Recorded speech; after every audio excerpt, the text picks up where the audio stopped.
हरिओम। नमो नमः। आप सभी का स्वागत है श्रीमद् भास्कराचार्य विरचित लीलावती नामक प्रसिद्ध गणितीय ग्रंथ के अध्ययन क्रम में।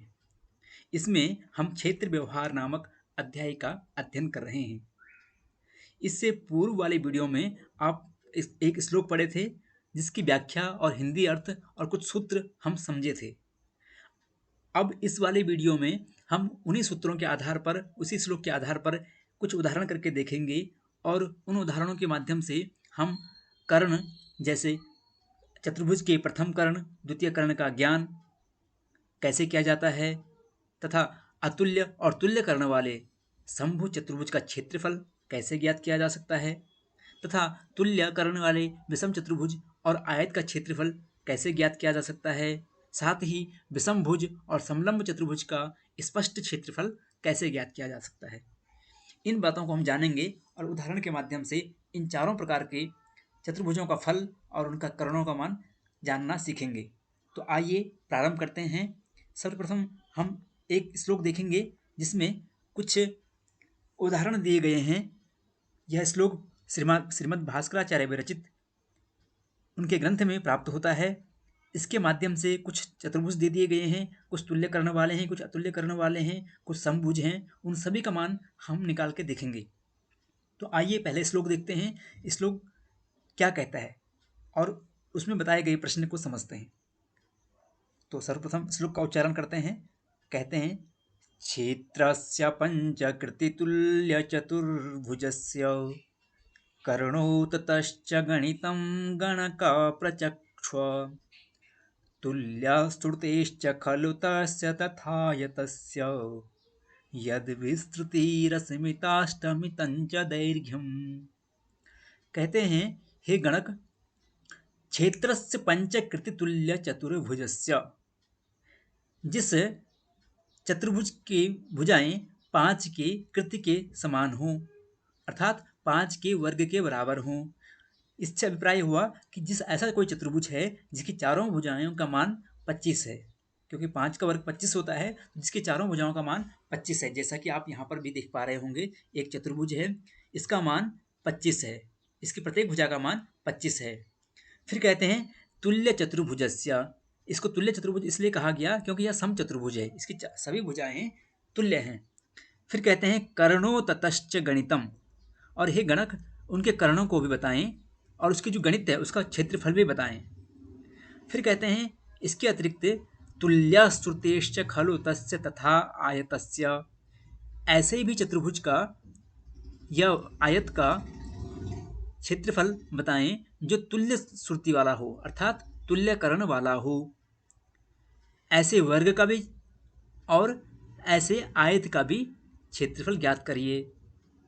फिर कहते हैं आगे, यद्विस्तृतिरसमिताष्टमितंच दैर्घ्यम, ऐसा कोई आयत है जिसकी विस्तृति अर्थात चौड़ाई, रसमिता अर्थात 6 संख्या है, जिसकी ये 6 प्रमाण 6 का 6 है, जिसकी लंबाई 6 है, और अष्टमितंच दैर्घ्यम, और जिसकी चौड़ाई 6 है, विस्तृत अर्थात चौड़ाई, जिसकी चौड़ाई 6 है, और लंबाई दैर्घ्यम अर्थात लंबाई कितनी है, तो 8 अष्टमितंच दैर्घ्यम, 8 जिसकी लंबाई है, यानी 6 चौड़ाई है और 8 लंबाई वाले आयत का क्षेत्रफल भी ज्ञात करने के लिए कह रहे हैं। फिर कहते हैं, इस प्रकार से आप यहाँ पर समझ सकते हैं। कुल मिलाकर के 4 उदाहरण हमारे पास रहेंगे। इसमें आप प्रथम उदाहरण के माध्यम से हम उसके दोनों करणों का मान ज्ञात कर सकते हैं और उसका क्षेत्रफल भी ज्ञात कर सकते हैं। इसी प्रकार से द्वितीय उदाहरण है, इसमें हम वर्ग का और आयत का दोनों का क्षेत्रफल और उनके करणों का मान ज्ञात करेंगे। तो आइए सबसे पहले हम यहाँ पर देखते हैं इस श्लोक के माध्यम से जो हमारे पास प्रथम सूत्र बनता है, जिस सूत्र हम इससे पहले पढ़ चुके हैं पूर्व वाले वीडियो में। वो सूत्र इस प्रकार से थे, ये चारों सूत्र थे 1, 2, 3 और 4। इन चारों सूत्रों के माध्यम से हम यहाँ पर कुछ उदाहरण प्रस्तुत कर रहे हैं। तो प्रथम सूत्र के आधार पर जो उदाहरण प्रस्तुत होगा वो इस प्रकार से है। यह विषम कोण सम चतुर्भुज में चारों भुजाएं कल्पित की गई हैं 5 के वर्ग के तुल्य।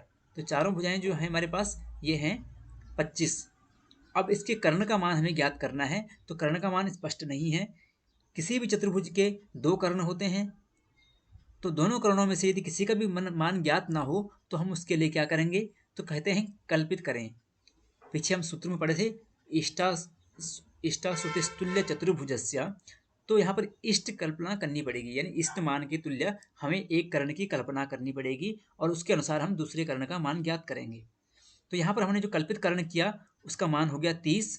30 हमने इसका कर्ण के मान की कल्पना की और इसके अनुसार हमने जब सूत्र के आधार पर प्रक्रिया आगे बढ़ाई तो हमारे पास जो 25 इसकी भुजाएं थी, इसके वर्ग में,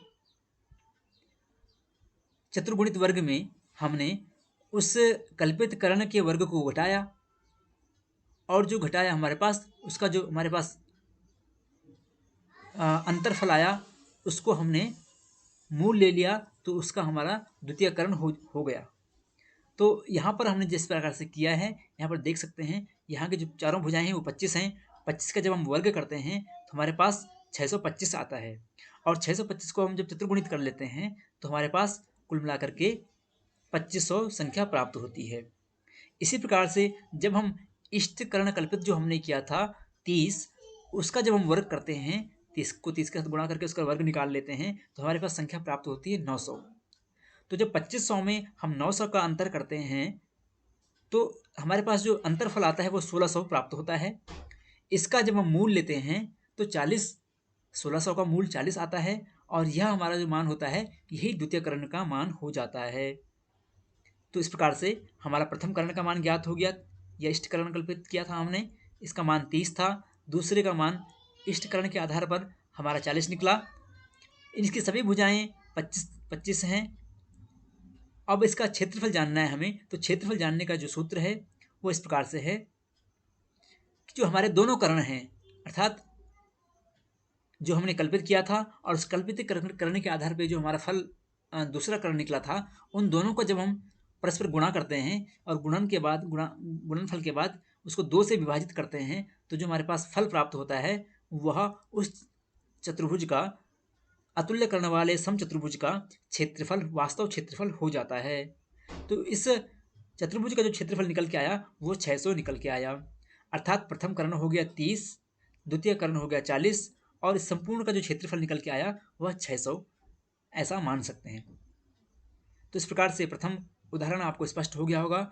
यहाँ पर हमने जाना कि अतुल्य कर्ण वाले समभुज चतुर्भुज का फल कैसे ज्ञात किया जा सकता है, उसके कर्णों को हम कैसे निकाल सकते हैं। तो इसका उदाहरण आप देख चुके हैं। अब इसके बाद हम एक और अन्य उदाहरण देखेंगे, तो आइए पहले उसको देखते हैं। द्वितीय उदाहरण इस प्रकार से है, आपको इसी प्रकार से हम एक और उदाहरण करके देखेंगे। तो इसका मान हमने कल्पित किया, यह भी समभुज चतुर्भुज है, इसकी भी सभी भुजाओं का मान 25 है और इसके दोनों कर्णों का मान जब ज्ञात करना हो हमें तो हम करेंगे, सबसे छोटे वाले कर्ण का पहले मान ज्ञात कर लेंगे।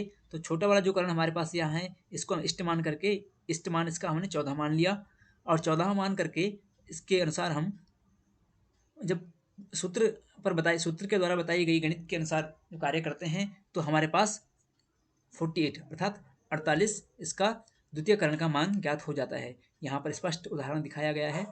25 की भुजाएं हैं, भुजाओं का वर्ग किया, उसमें हमने उसको 4 से गुणा किया तो यह हमारे पास 2500 संख्या प्राप्त हुई। इसमें हमने इष्टकर्ण का वर्ग को घटाया तो इष्टकर्ण का जो वर्ग हमारे पास है वह है हमारे पास 196। तो इष्टकर्ण हमारे पास 14 था, 14 का हमने 14 में गुणा करके उसका वर्ग निकाल लिया और जो संख्या प्राप्त हुई 196, इसमें इसको हमने 2500 में घटा दिया। अंतर करने के बाद जो हमारे पास अंतरफल आया वह 2304 यह प्राप्त हुआ। जब हम इस 2304 का मूल लेते हैं तो 48 अर्थात 48 द्वितीय कर्ण का मान ज्ञात हो जाता है। इसी प्रकार से जब हम इसका दोबारा क्षेत्रफल निकालेंगे तो अब हम 14 गुना 48 अर्थात दोनों ही कर्णों को परस्पर गुणा कर लेंगे। इस कर्ण का मान 14 था, दूसरे वाले कर्ण का मान 48 था।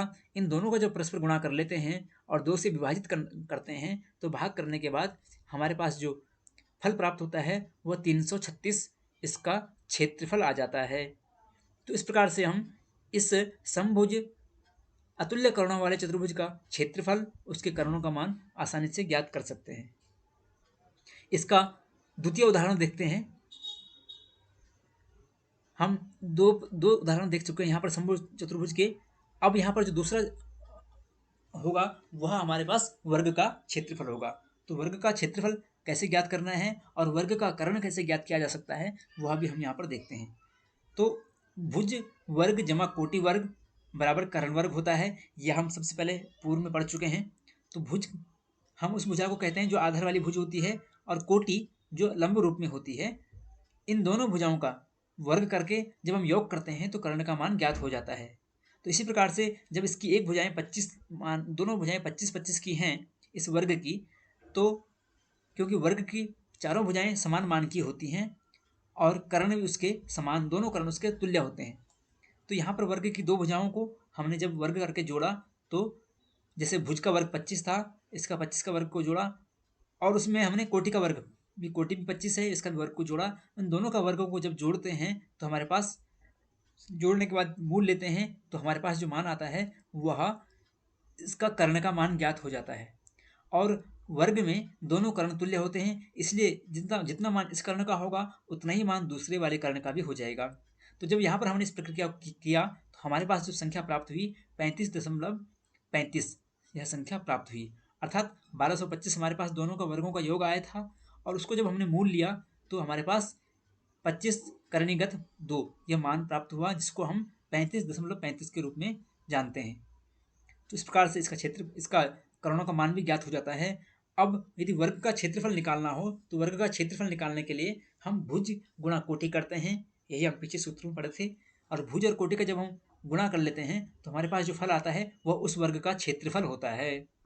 तो वर्ग का क्षेत्रफल निकालने के लिए हमें भुज गुणा कोटि करना पड़ता है, परंतु जब हम समभुज अतुल्य करणों वाले चतुर्भुज का क्षेत्रफल निकाल रहे होते हैं तब हमें यह प्रक्रिया इस प्रक्रिया के अनुसार नहीं करना चाहिए। अब हम इसका देखते हैं आयत का क्षेत्रफल किस तरह निकाला जा सकता है। तो कहते हैं आयत का क्षेत्रफल निकालने का जो सूत्र है वो हमारे पास है भुज गुणा कोटि। तो यहाँ पर भी ठीक उसी प्रकार से जिस प्रकार से हमने आयत में निकाला था, वर्ग में निकाला था, उसी प्रकार से आयत में जब भुज और कोटि का गुणा करते हैं, क्योंकि आयत में और वर्ग में दोनों में ही कर्ण क्या होते हैं, तुल्य होते हैं।